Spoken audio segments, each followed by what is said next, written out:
Niko. Kita sudah sampai pemirsa di closing statement. Apa kemudian catatan dari para narasumber solusi terbaik bagi demokrasi rakyat Indonesia? Silakan, Mas Ya, Niko. saya kira sudah jelas sekali dari pembicaraan di banyak tempat ya, bahwa sebenarnya tidak ada urgensi untuk menyelesaikan RUU Pilkada ini saat ini sampai tanggal 25 September ini. Saya kira Pilkada masih bisa jalan misalnya dengan undang-undang yang lampau sekalipun ya, bahwa pembenahan segala macam bisa dilakukan. Itu yang pertama.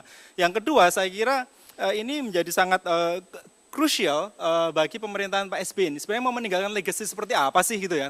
Kalau memang mau meninggalkan legacy demokrasi langsung, ya memang harusnya konsisten. Karena bagaimanapun juga kita tahu bahwa Pak SBY ini adalah satu-satunya presiden yang kita miliki sebagai produk dari pilpres langsung. Dan juga 2 periode nggak ada masalah. Sehingga kalau memang mau smooth landing dan mau meninggalkan legacy untuk negara ini dalam jangka panjang, memang harusnya kembali pada tetap pilkada langsung. Oke, SBY dan warisannya. Silakan Mas Yandri. Ya. Apa malam ini jajan pan berubah habis tadi berdebat dengan Mas yang kami Ganjar? tawarkan tadi, jadi dari hasil evaluasi, kami berkeyakinan kembali ke DPR itu adalah pilihan yang tepat, ya kan? Sehingga demokrasi yang kita bangun betul-betul sehat, bermartabat, dan saya katakan tadi, rakyat tidak pernah akan kita tinggalkan dan tidak perlu cemas bahwa ini adalah solusi yang terbaik yang kita tawarkan. Dan ini urgent untuk PAN. Ya. Untuk PAN. Baik, terima kasih. Tolong tepuk tangan untuk Mas Yandri Susanto. Silakan dari Demokrat. Ya, kalau tadi disampaikan bahwa Mas Yandri ini mendadak belok, teman-temannya Mas Ganjar juga banyak yang mendadak belok kok. Biasa aja dalam politik tuh, tidak equal lah. Artinya yang mau saya sampaikan adalah pemerintah hanya menawarkan rancangan, keputusan akhir dikembalikan di DPR. Apa yang akan diputuskan di DPR, marilah kita ambil sisi milik terbaiknya untuk masyarakat. Hitung positif dan negatifnya yang betul-betul bisa kita ambil yang terbaik buat masyarakat yang mana. Manakala misalnya nanti pemilihan langsung ini bisa ditunjuk di DPR ataupun pemilihan langsung akan kita kembalikan pada proses yang lama 9 tahun terakhir ini, ya ini negosiasi akhir politik lah ya jawabannya. Jadi masih ada lebih-lebih politik ya 25 ya? September kan masih lama lah, 25 September masih lama. Oke, baik. Yang terakhir saya mau sampaikan satu hal lah. Oke.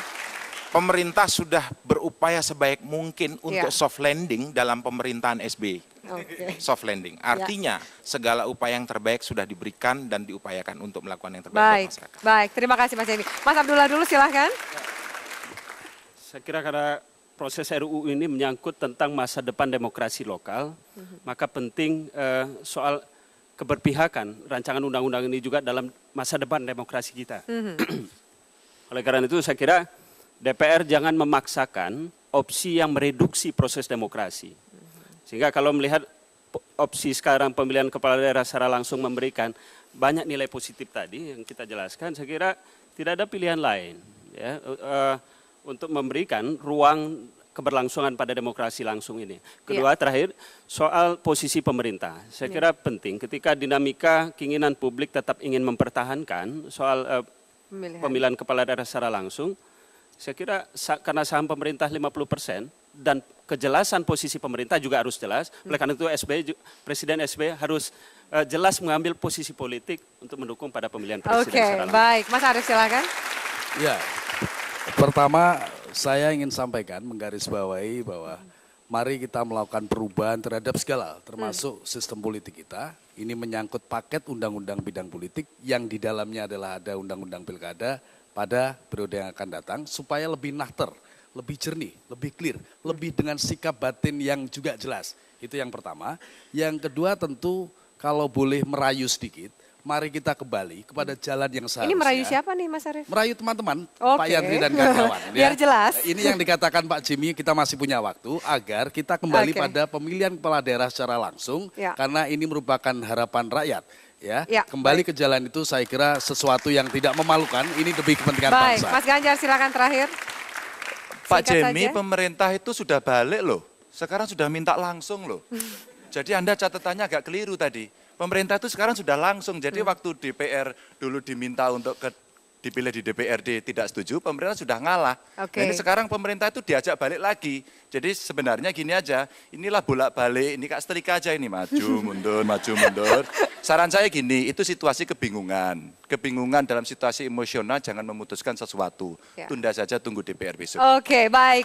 Tepuk tangan untuk para narasumber, terima kasih banyak. Semoga diskusi kita bermanfaat dan juga memberikan kejernihan dan pencerahan untuk rakyat. Pemirsa, dicari pemimpin yang amanah, mengabdi dan bernyali. Lalu lewat cara dan mekanisme apa yang bisa menghasilkan para kepala daerah terbaik.